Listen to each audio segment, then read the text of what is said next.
오늘 요한복음 네 번째 시간입니다. 나의 일상과 존재를 변화시켜 주시는 분 예수라고 하는 제목이에요. 오늘 설교의 목적을 말씀드리면 한 인생의 아주 중요한 순간 혹은 그 인생의 결핍이죠. 그 가운데 찾아오셔서 그들로는 생각지 못한 방법을 통해서 예수님은 자신의 메시아 되심을 드러내십니다. 그리고 오늘 우리는 그 예수님을 우리가 함께 본문 안에서 발견하고 함께 더불어 그처럼 고백하는 것이 오늘 우리의 설교의 목적이 되겠습니다. 목적 진술. 자, 오늘도 이 같은 목적을 함께 이루는 귀한 예배가 되시기를 축복합니다. 아멘. 우리가 계속해서 요한복음 살펴보고 있어요. 예수 1, 2, 3를 보셨는데 요한복음 1장 안에서 우리가 보셨단 말이죠. 1장에서 특별한 일이 없으면 지금 생각 같아서는 내년도 말씀에도 일단 요한복음을 우리 주일날 함께 좀 꼼꼼히 좀 보았으면 좋겠습니다. 계속 묵상을 해 가려고 합니다. 그래서 우리는 이 성경을 통해서 요한복음, 성경을 통해서 예수가 누구신가 그런 관점을 가지고 좀 지속적으로 살펴보게 될 때 오늘 성경이 말하고 있는 예수님의 본 모습에 우리가 더 가까이 다가설 수 있다고 생각합니다. 그래서 우리가 특별히 이 주일 예배를 통해서 예수님에 대한 온전한 믿음과 확신 가운데 우리 모두가 함께 올라설 수 있기를 주님의 이름으로 축복합니다. 아멘. 우리가 지난 1장을 통해서는 3번의 설교를 통해서 예수가 하나님이시다. 독생하신 하나님의 품에 안기신 독생하신 예수 그리스도. 세상 죄를 지고 가시는 하나님의 어린 양 되시고 더 나아가 그 예수가 오늘 나를 알고 계시다는 게 너무 좀 감사하지 않았습니까? 오늘 나를 알고 계시고 나를 위로하시고 내 이름을 알고 계시는 예수. 우리 그 진리에 우리는 함께 도달했었습니다. 1장의 메시지가 그런 얘기였어요. 이것은요. 제가 여러분들에게 억지로 짜맞춘 여기저기 이야기가 아니라 그저 우리는 성경의 발걸음을 따라서 그냥 한 구절 한 구절 우리가 나아간 거예요. 함께 말씀을 묵상했더니 우리가 내릴 수 있는 아주 명확한 진리, 주제라고 하는 사실입니다. 저는 억지 주장을 펼치고 있는 게 아니에요. 자, 이제 오늘은 또다시 우리가 요한복음 2장의 말씀을 펼쳤어요. 광고를 또 하나 안 했구나. 우리 신년부터 우리 공동체가 함께 쓰는 성경을 하려고 합니다. 함께 좀 성경을 필사를 했으면 좋겠어요. 제가 이렇게 큰 필사책을 하나 제가 구매를 해서, 이제, 한 명씩 돌아가면서 쓰는데, 일주일에 최소한 한 장 이상. 지금 생각하는 거는 요한복음을 쓰려고 하거든요. 예, 그래서 요한복음 제가 이번 한 주간에 제가 1장을 쓰든 혹은 1, 2장을 쓰든 가져와서 다음 주에 제가 누군가에게 그 책을 드리겠습니다. 또 여러분들이 그 책을 바통을 받아서 또 한 주간 동안 말씀을 기록할 수 있을 만큼 최소한 몇 장? 한 장 기록해서 같이 함께 한 바퀴 쭉 돌아보면 여러분 어떠시겠어요? 요한복음이 몇 장까지 있어요? 21장까지 있단 말이에요. 그러니까 우리가 한 21주 정도면은 우리가 한 권의 책을 우리가 기록하는 거예요. 우리 교회 공동체가. 참 뜻있고 의미 있다는 생각이 듭니다. 자, 그래서 갑자기 생각이 났습니다. 오늘 2장 말씀해 보면 2장 1절부터 12절인데 이거 여러분 너무나 유명한 구절이에요. 그죠? 우리 노래 구절에도 있고 여러분들도 많이 아실 테고 저도 설교에 몇 번이나 설교했던 본문입니다. 하지만 오늘 다시 한번 살아계시는 그 하나님께서 오늘 여러분들의 지성과 영성을 사로잡을 수 있기를 축복합니다. 아멘. 예수님께서 초기의 제자들을 부르셨단 말이에요. 빌립이 나다나엘에게 와 보라 그랬잖아요. 빌립이 나다나엘에게까지 예수님의 초기 제자들의 모습을 우리가 봤단 말이죠. 자, 그러니까 여러분 12제자가 한순간 일시에 된 게 아니에요. 야, 12명 1번부터 12번 뭐야? 된 게 아니란 사실이에요. 얼마간의 시간텀을 두고서 예수님은 제자들을 불러 모으셨어요. 그 어느 시점의 모습인 거예요. 오늘 본문은 며칠 지났다고 말하고 있습니까? 사흘이 지났다고 말하고 있습니다. 맞지요? 2장 1절 말씀에 1절에 사흘째 되던 날, 그러니까 어떤 기준이 있을 거 아닙니까? 어떤 기준으로부터 사흘째 되는 날. 우리가 1장 말씀을 돌아가 보면요, 여러분, 이튿날, 또 이튿날, 이튿날 이런 표현이 3-4번 나와요, 여러분. 아마도 날짜별로 거꾸로 추심해서 올라가 보면 요한의 두 제자인 안드레와 아마 사도 요한인 것 같습니다. 이 두 명의 제자가 예수님의 첫 제자가 된 그날부터 하루, 이틀, 지금 3일째가 된 그날을 말하고 있는 거예요. 시기적으로는 그렇다 이 말이에요. 예수님이 공생애를 시작해서 제자들을 들인 지가 사흘째 됐던 그날. 그러니까 이때쯤 되면 벌써 제자가 몇 명이나 생겨 있을까요? 기억나시나요?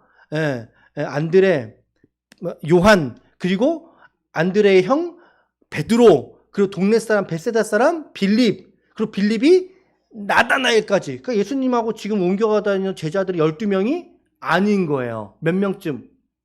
예, 약 5명쯤, 절반 정도만 꾸려진 상태다 이런 말입니다. 자, 그런데 갈릴리 가나에 혼인잔치가 있다고 그랬단 말이죠. 예수님보다 이미 앞서서 어머니 마리아가 미리 가 있었어요. 잔치를 준비하러 먼저 가 있었어요. 그래서 어떤 분들은 이 가나의 결혼식이 예수님의 어머니, 특별히 어머니 쪽의 어떤 그 가족 구성원의 집안 결혼식일 것이다라고 추정을 하기도 하고요. 심지어 또 어떤 사람은 이 결혼식을 예수님의 결혼식이라고 말하는 사람들도 있어요. 예수님의 결혼식이다. 근데 결혼식 당사자가 이렇게 늦게 가도 됩니까? 그죠? 예, 그거 어그로입니다. 어그로 끄는 표현입니다, 여러분. 전혀 내용은 합당하지 않습니다. 자, 2절 말씀 보세요. 2절에 예수와 그 제자들도 혼례의 청함을 받아, 사진 보실까요? 예, 지역이 어디쯤이냐면 저 정도 되는 지역에 가나가 있습니다. 예수님이 현재 있는 곳은 가버나움이거든요. 근데 갈릴리 가나는 약 32km, 이제 남쪽 정도 되는 거죠. 32km 정도 떨어진 성인 남성 걸음으로 한 7시간 정도? 그러니까 하루 종일 걸어야 되는 거예요. 하루 종일 걷고 여기서 포천 정도나 여기서 안양 정도 거리가 약 30여 킬로가 됩니다. 자, 제자들과 예수님이 지금 힘들게 하루 종일 걸어서 도착을 했는데 너무나 안타깝게도 도착을 했는데 때마침 포도주가 그 잔치에서, 그 결혼식 잔치에서 떨어져 버린 거예요. 떨어졌어요. 포도주가 동나버렸어요. 자, 그러니까 그 얘기를, 포도주가 동난 얘기를 마리아 어머니가 예수님에게 전달해 줍니다. 예수님, 포도주가 떨어졌다고 하네요. 근데 그 말을 들었던 예수님의 반응이 좀 어때요? 시큰둥하시지 않습니까? 4절 말씀 같이 읽읍시다. 4절 시작. 예수께서 이르시되 여자여 나와 무슨 상관이 있나이까 내 때가 아직 이르지 아니하였나이다. 왠지 모르게 이 뉘앙스는 거절이에요, 수용이에요? 거절하고 있는 뉘앙스죠. 아직은 제 때가 아닙니다. 아직은 제가 뭘 할 때가 아니에요, 어머니. 그랬는데 저는 오히려 이 상황 속에서 마리아의 믿음이 참 대단한 것 같아요. 여러분, 예수의 어머니 마리아는 알고 있습니다. 알고 있어요. 뭘 알고 있을까요? 저 아들이 남자의 씨로 태어난 아들이 아니라는 것을 정작 알고 있는 사람은 누구예요? 온 세상 인구 중에 딱 한 사람만 알고 있는 거예요. 현재까지. 누굽니까? 마리아만 알고 있는 거예요. 그 누구도 믿어주지 않아도, 그러니까 마리아는 아는 거죠. 뭐가 있을까요? 확신이 있는 겁니다. 예수에 대한 확신이 있는 거죠. 그죠? 그래서 가서 예수님에게 도움을 청하려고 갔던 거죠. 그 예수라면, 저 신비에 쌓여있는 저 예수라면 이 일을 어떻게든 할 수 있을 거야 라고 하는 믿음을 가지고 예수께 나아간 거예요. 근데 예수님의 이제 그런 말에도 불구하고, 내 때가 아닙니다 라는 말에도 불구하고 어머니가 하인들을 단속해요. 예수가 무슨 일을 너희한테 시키든지 너희들 그대로 해야 된다 라고 주문을 넣었어요. 자, 그랬더니 주변에 뭐가 있습니까? 6절 말씀에 보면 거기에 유대인의 정결 예식을 따라 2-3통 들어가는 돌 항아리가 6개가 놓였다라고 되어져 있어요. 규모를 정확하게 알 수는 없지만 당시에 유대나 팔레스틴 지역에서는요, 이 바닥이 포장도로가 아니잖아요. 다 흙날리고 맨발이고, 그러니까 남의 집 들어갈 때, 잔치 들어갈 때 씻고 들어간단 말이죠. 그 물을 준비해 놓는 항아리가 한 6개쯤 있었어요. 그러니까 사실은 큰 규모인 거죠. 가정적으로 보면 한 개 놓고 씻을 만한 게 아니라 6개를 놓은 것이니까. 그런데 예수님이 이상한 명령을 하는 거예요. 그 하인들에게. 뭐라고 말씀하셨어요? 뭐라고 말씀하셨습니까? 항아리에 물을 채워라 이거예요. 이거 할 수 있어요? 할 수 없어요? 그렇죠. 이거 할 수 있는 얘기예요. 할 수 있는 얘기. 왜? 비나리인데 항아리에다가 물을 추가로 갖다 부으라는데 그거 못 하겠습니까? 그런데 이 하인들이 기억나는 거죠. 아, 시킨 대로 하라 그랬지. 오케이. 예, 항아리를 갖다가 물을 채웠는데 성경은 굳이 없어도 되는 표현인데요. 어디까지 채웠다고 하고 있습니까? 아, 아기까지. 저는 이런 표현들도, 이런 단서들도 우리 묵상의 단서가 돼요. 아, 하인들도 완전한 순종을 했구나. 완전한 순종. 100%의 순종을 보여주는 단어. 아기까지. 꼭대기 찰 때까지. 찰 때까지. 그랬더니 예수님이요. 분명히 물 부으라는 건 내가 할 만했는데 이제는 쉽게 할 수 없는 말씀을 하시는 거란 말이죠. 그게 8절이잖아요. 8절 시작. 이제는 떠서 연회장에게 갖다 줘라 하심에 앞서 항아리에다가 물을 채우라. 오케이. 그런데 그 물을 떠다가 이제 연회장에게 갖다 주라. 자, 이 얘기를 들었을 때 하인들은 어떤 반응이었을까요? 어떤 느낌이었을까요? 이게 물 부은 지 얼마나 지났을까요, 여러분? 이거 전 물 부은 지 며칠 지나서 갖다 주라는 게 아니라 지금 포도주가 똑 떨어져 버린 상태잖아. 긴급한 상황. 그러니까 물을 붓자마자 저는 거의 즉시로 말씀하셨다고 저는 생각이 들어요. 예. 하인들이 이걸 어떻게 갖다 줘? 이걸 어떻게 갖다 줘? 제정신인가? 여러분들은 잘 모르시겠지만 아무리 술을 많이 마셔도 그게 포도주인지 맹물인지 구분이 돼요, 안 돼요? 된다고 해요, 여러분. 예.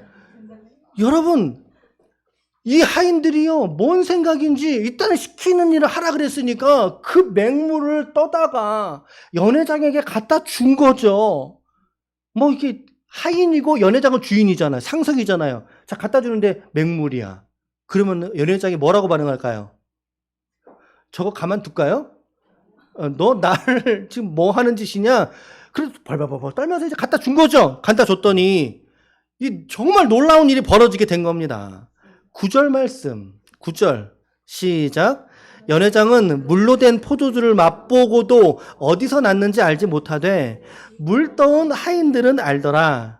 연회장이 신랑을 불러서 10절 말하되 사람마다 먼저 좋은 포도주를 내고 취한 후에 낮은 것을 내거늘 그대는 지금까지 좋은 포도주를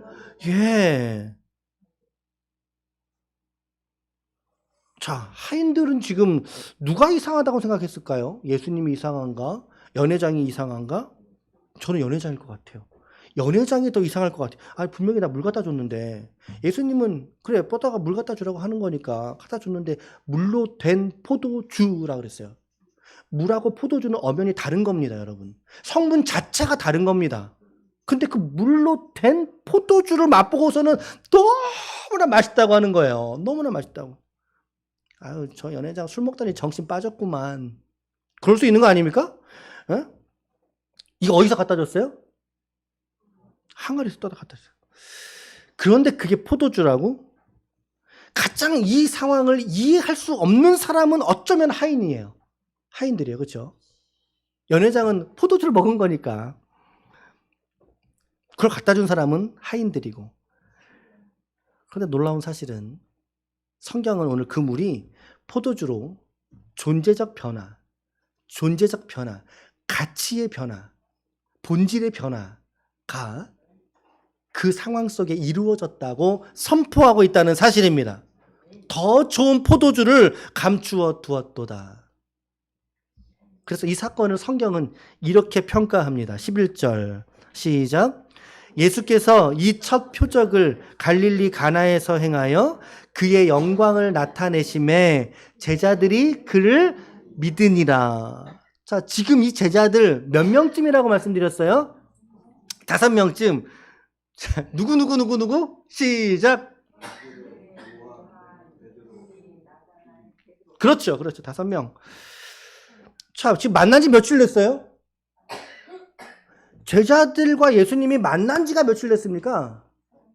지금 사흘째밖에 안 된 거예요. 엊그제, 사흘 전까지는 몰랐던 사람이에요. 그러니까. 아직까지는 제자들도 예수님에 대해서는 생경한 사람인 거죠. 생경한 사람. 알지 못하던 사람을 자기가 따르고 있으니까 제자들은 마음속에 야, 나 이거 이 사람 따라다녀도 되나. 그런 생각을 누구보다 제자들이 했을까요? 안 했을까요? 당연히 그런 생각을 했겠죠. 그래서 예수님은 이 갈릴리에서의 첫 표적, 여러분 잊지 마세요. 예수님의 많은 이적 중에 첫 번째 기적이 요한복음 2장에 있어요. 그 이야기는 가나에서의 혼인잔치. 이 사건을 통해서 예수님 먼저는 제자들을 위한 거였다는 거죠. 제자들을 위해서 내가 누군지를 제자들에게 보여내셨던 것입니다. 그리고 어머니에게도 보여냈던 것입니다. 그리고 하인들에게도 드러냈던 것입니다. 자신이 누구신지를, 자신이 누구인지를. 그래서 표적이라고 말하고 있는 거예요. 첫째 표적. 표적이라는 건 뭐냐면요. 사인이라는 뜻입니다. SIGN, 사인. 우리 이정표 보이잖아요. 길 가다가, 운전하다 가다 보면 천천히 가시오. 이렇게 사인 표시 있죠. 그런 거. 양보하시오. 그걸 사인이라 그래요. 표적이라 그래요. 다시 말하면 예수님이 행하신 이 표적은 단순하게 기적이 아니라 이 표적을 통해서 나타내고자 하는 메시지가 있다 이 말입니다. 어떤 메시지일까요? 어떤 메시지? 그렇다면 오늘 저와 여러분들은 이 표적, 이 사인을 통해서 과연 어떤 예수를 이 본문 안에서 우리가 발견할 수 있는가? 과연 오늘 우리는 무엇을 깨달아야 되는가? 라고 하는 말씀을 이제 드리겠습니다. 첫 번째입니다. 첫 번째는 어떤 예수를 여러분들은 발견할 수 있습니까? 첫 번째, 우리의 결핍 속으로 찾아오시는 예수님이십니다. 우리의 결핍 속으로 찾아오신다. 오늘 예수님은 어느 한 친척 집안의 결혼식을 찾아가는 것입니다. 물론 청함도 받았겠지만 그 결혼식을 무려 30km가 넘는 먼 거리를 맨발로 걸어서 슬리퍼 하나 신고 지금 찾아가신 거예요. 그런데 그 현장이 망가져 있어요. 도착해서 보니까 포도주가 떨어져 버렸죠. 기쁨의 자리가 탄식의 자리로 바뀌어 있는 거예요. 축제의 자리가 얘가 어떡하니 막 근심 걱정의 자리로 바뀌어져 있는 거예요. 자, 우리 오늘 본문에서 우리 그리스도인의 술 문제, 이거는 우리가 논의의 대상에서는 제외하겠습니다. 이거 제외할게요. 그러나 잔치집이죠. 잔치집. 거기엔 술이 반드시 필요할 거예요. 결혼식. 이스라엘은요, 결혼식을 하면, 우리는 결혼식 하면은 대부분 얼마 동안 결혼식 해요? 하루 동안 하시나요? 한 40분에서 50분 사이로 결혼식을 해치워버려야 되는 결혼식이죠, 대부분이. 근데 팔레스틴 더욱이 그런 개념이 아니에요. 이게 짧으면은 2, 3일이고요. 길면은 일주일 정도 축하를 벌이는 거죠. 그 축하의 자리에 이게 포도주가 떨어졌단 말이에요. 신랑과 신부를 축하하는 자리에 잔치에는 술이 따라오기 마련인데 지금 이 집안이 낭패를 보게 생긴 겁니다. 야, 술 없으니 낭패다. 그 술이 떨어져 버렸어요. 이거 어떻게 해야 될까요?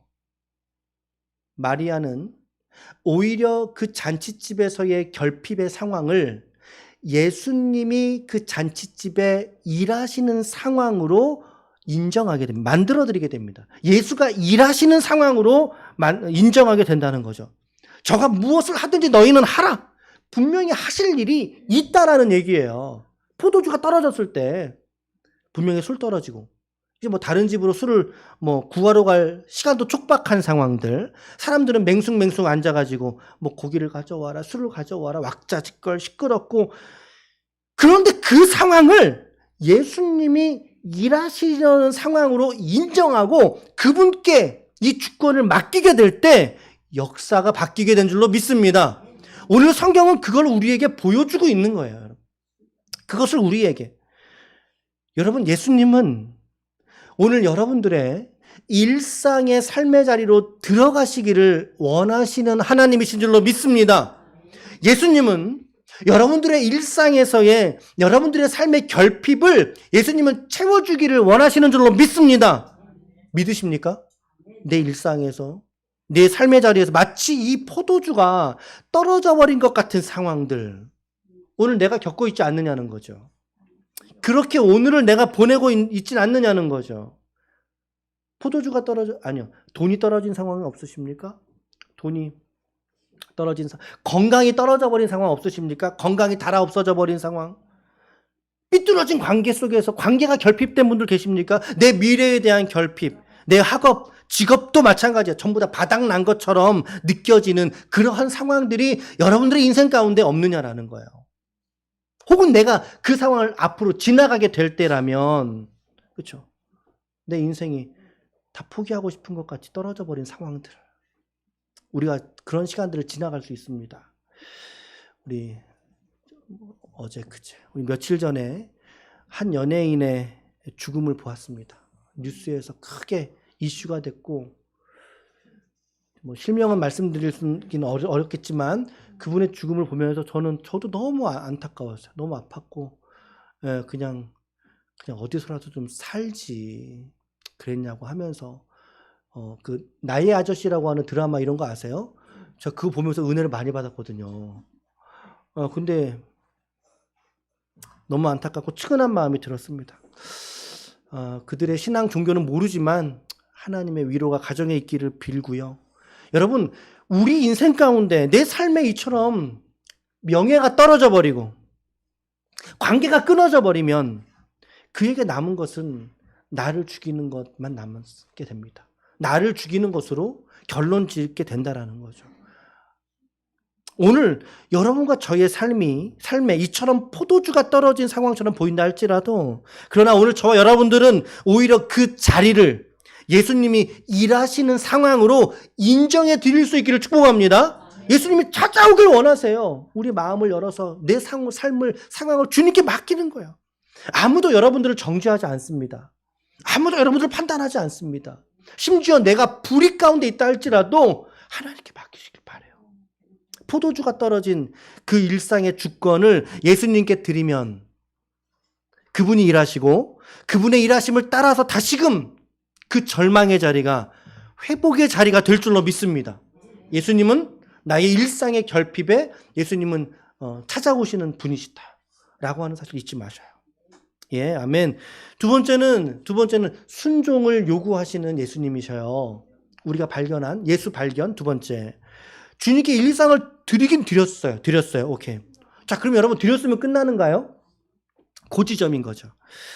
주님 드렸으니까 이제 알아서 해주세요. 라고 끝나는 건가요? 뭐가 더 필요하겠습니까, 여러분? 그분의 말씀에 순종이 필요한 거 아니겠습니까? 순종. 오늘 말씀 등장인물이 누구죠?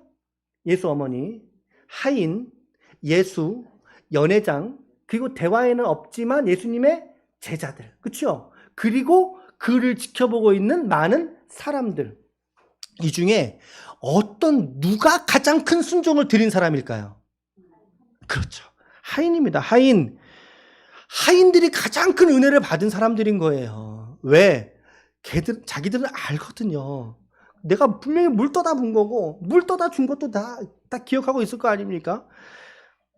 예수를 낳았던 마리아가 예수의 출생의 비밀을 오직 마리아만 알고 있었듯이 그 상황 속에서 오늘 이 물이 포도주로 된 이 사건의 핵심, 그 비밀을 알고 있었던 하인들이 가장 큰 은혜를 받았을 거라는 거죠. 하인들의 순종이 없었다면 아무런 일도 일어나지 않았을 것입니다. 아무리 마리아가 이 상황을 주님께 맡겼다 할지라도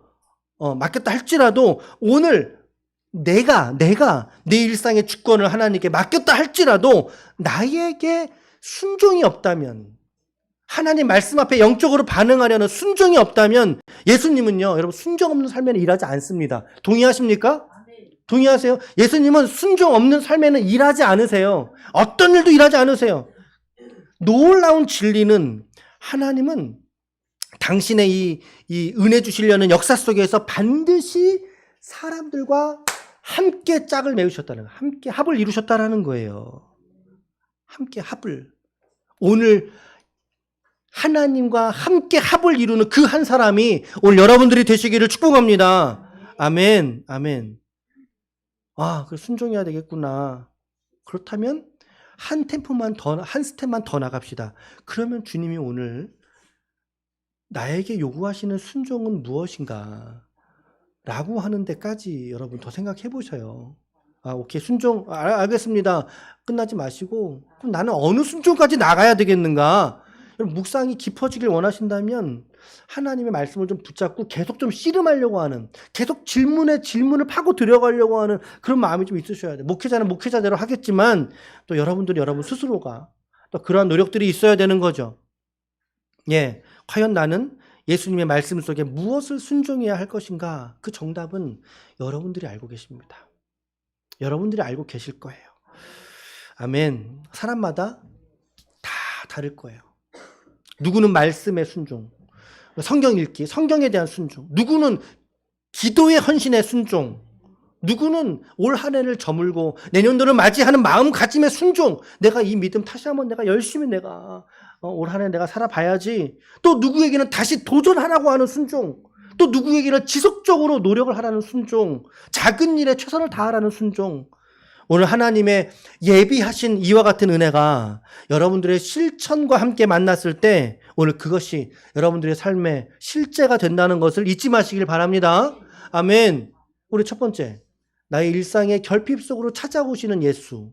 두 번째, 순종을 요구하시는 예수. 그 순종이 무엇인지는 여러분들의 몫이에요. 마지막 세 번째는요, 같이 읽읍시다. 시작. 아멘. 자, 오늘 본문에서 가시적인 관점에서는 완전히 달라진 게 있단 말이죠. 가시적인 거, 눈에 보이는 걸로 완전히 달라진 거. 그게 뭘까요? 물이 바뀐 겁니다. 물이 포도주로 바뀌었습니다.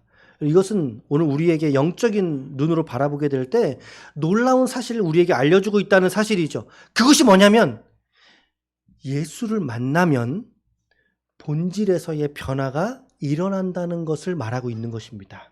예수를 만나면 물이 포도주스가 됐다 그러면 좀 덜할 것 같아요.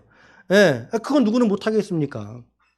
그러나 포도주가 되었다는 것은요, 완전한 화기호의 변화예요, 여러분. 속성이 달라졌다는 거예요. H2O가 아니라 포도주로서의 아예 본연이 달라졌다라는 거죠. 섞은 게 아니에요. 자, 이 물이 포도주로 바뀌었다는 것은 결국에 무엇의 변화를 말하고 있을까요? 이것은 누구를 말할까요? 바로 저와 여러분들을 말하고 있는 것입니다. 왜? 내가 이 변화의 증인이거든요. 내가 이 변화의 증인이. 사람이 변해요, 안 변해요? 사람이 변해요, 안 변해요? 변한대요. 언제 변해요? 죽으려면 변한대요. 죽으려면 변한다잖아요. 그만큼 안 바뀐다 이 말이에요. 사람은 결코 변화되지 않는다고 합니다. 정말 그럴까? 믿는 사람의 눈에도 그걸 인정해야 될까? 그렇지 않다는 사실이죠. 그렇지 않습니다. 오늘 누구라도 MBTI 16개 항목 그 어떤 누구라도 예수님을 만나면 변화되어질 줄로 믿습니다. 이것을 수많은 간증자들이 말하고 있는 거 아닙니까? 그들의 삶의 변화, 자기의 의식의 변화, 생각의 변화를 말하고 있잖아요. 예전에 그 사람 안 그랬는데 진짜 예전에 안 그랬는데 이제는 달라졌다는 거예요. 예수를 만나고 나니까 생각이 바뀌더라는 거예요. 생각이 바뀌니까 삶의 태도가 달라지고, 삶의 태도가 달라지니까 그 인생을 승리하는 인생으로 살아가게 될 줄로 믿습니다. 여러분, 변화된 삶이 우리 인생 가운데 승리를 이끌어가는 건 아니겠습니까? 이런 실천적인 측면에서 변화되는 것 너무나 귀하고 감사한 일이죠. 실천적인 측면, 마음이 변하고 생각이 변해서 태도가 변해서 삶이 변하는 거. 이것도 너무 귀한 거예요.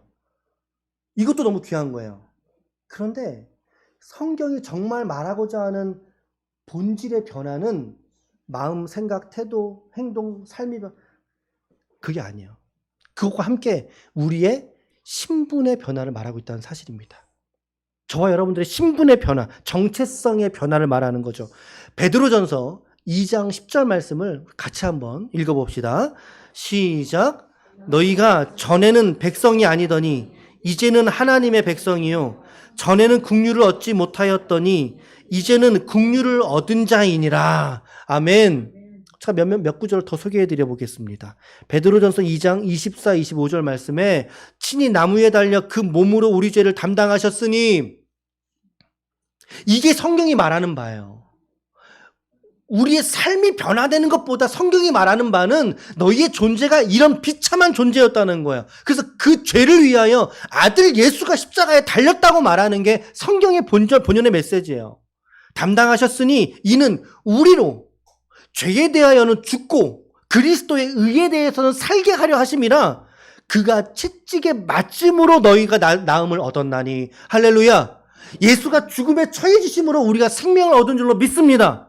아멘. 아멘. 너희가 전에는 양과 같이 길을 잃었더니 이제는 너희 영혼의 목자와 감독 되신 이에게 돌아왔느니라. 할렐루야. 주님께 돌아오세요. 주님께 돌아오시길 축복합니다. 주님께 돌아오세요, 여러분. 에베소서 5장 8절 전반절에 너희가 전에는 어둠이었더니 이제는 주 안에서 빛이라. 전과 이제가 다른 사람. 호세아 1장 9절 말씀에 여호와께서 이르시되 그의 이름을 로암미, 암미가 아니다 이 말이야. 로가 부정형 접두사예요. 너희는 내 백성이 아니요, 나는 너희 하나님이 되지 않을 거야. 예, 심판받기 전에, 하나님의 구원을 경험하기 전에 이스라엘에게 하나님 이 말씀 선언하셨어요. 자, 그런데 말이죠. 2장 23절 말씀에 시작. 내가 나를 위하여 그를 이 땅에 심고 긍휼히 여김을 받지 못하였던 자를 긍휼히 여기며 내 백성 아니었던 자에게 향하여 이르기를 너는 내 백성이라 하리니 그들은 이르기를 주는 내 하나님이시라 하리라 하시니라. 아멘. 내가 나를 위하여 그를 이 땅에 심었대요. 십자가가 이 땅에 박혔잖아요. 거기에 달리신 분이 누구십니까? 예수님, 예수 그리스도.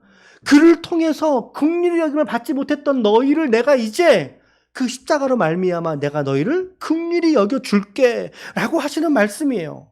내 백성 아니었던 자에게 이제는 너는 내 백성이라. 암미, 아까는 로암미, 백성 아니야? 이제는 내 백성이야? 암미. 그들은 이르기를 이제 주는 내 하나님이시라 하리라 하니라. 오늘 하나님께서 누구의 하나님이십니까? 오늘 하나님께서 누구의 하나님이십니까? 아멘. 아멘. 한번 우리 손유희 한번 따라해 볼까요? 하나님은 저의 하나님이십니다. 너무 간단하죠? 하나님은 저희 하나님이십니다. 나의 하나님이십니다. 어떤 변화된 신분과 정체성을 우리에게 오늘 다시 한번 주시는 분이신지, 바로 이 정체성의 변화가 예수님이 우리에게 주시는 변화의 본질, 물이 포도주로 된 사건이 가르치는 바는 예수님의 십자가에서, 그렇죠? 그래서 이제 어떤 좀 영적으로 해석하는 분들은 포도주를 주님의 주님의 흘리신 피를 통해서 구원하심으로 메시아 되심을 나타내셨다라고 말씀을 하시죠. 오늘 여러분들의 신분, 나의 정체성을 여러분들의 일상 속에서 잃어버리지 마시길 바랍니다. 반드시 하나님은 우리를 승리하는 삶으로 나아가게 하실 줄로 믿습니다. 오늘 저는 결론의 말씀을 드리면, 오늘 요한복음 4번째 말씀, 앞으로 계속 우리 필사도 먼저 요한복음 하겠고요. 그리고 이 말씀 안에서 우리는 예수가 누구신가에 대한 질문을 계속 가지고 계속 예수에게 초점을 맞춰서 계속 예수를 주목할 수 있도록 또 앞으로도 말씀을 그렇게 준비하겠습니다. 오늘 말씀은 나의 일상과 존재를 변화시켜 주시는 분이 예수님이시다라고 하는 고백. 첫 번째, 예수님은 여러분들의 일상의 결핍 속으로 찾아가기를 원하십니다. 할렐루야. 아멘. 오늘 내 인생에 결핍이 계셔요? 하나님께, 예수님께 더 좀 맡기셔요. 여러분, 맡기셔요. 두 번째, 예수님은 그 상황 속에서 오늘 우리의 순종을 원하고 계십니다. 어떤 순종일지라도 하시는 말씀 앞에 여러분 아기까지 순종할 수 있기를 축복합니다. 아멘. 마지막 세 번째, 참된 변화, 우리의 정체성의 변화를 통해서 오늘 우리로 내 백성이 아니었지만 하나님의 백성 삼으시는 분, 이 변화를 주시는 분이 바로 우리 구주 예수 그리스도이신 줄로 믿습니다. 아무쪼록 여러분, 우리 오늘도 23년도의 마지막 주일 예배 설교예요. 오늘도 이 말씀 또 부여잡으시고 이제 한 해가 시작이 되어지는데 그리고 이따가 송구영신 예배 다 같이 하실 거죠. 예. 송구영 예배 하겠지만 또 내년도 한 해 동안에도 이 말씀 또한 붙드시고 믿음 안에서 여러분 승리하시는 하나님의 거룩한 종들이 다 되시기를 예수님의 이름으로 간절히 축원합니다. 아멘. 축원합니다.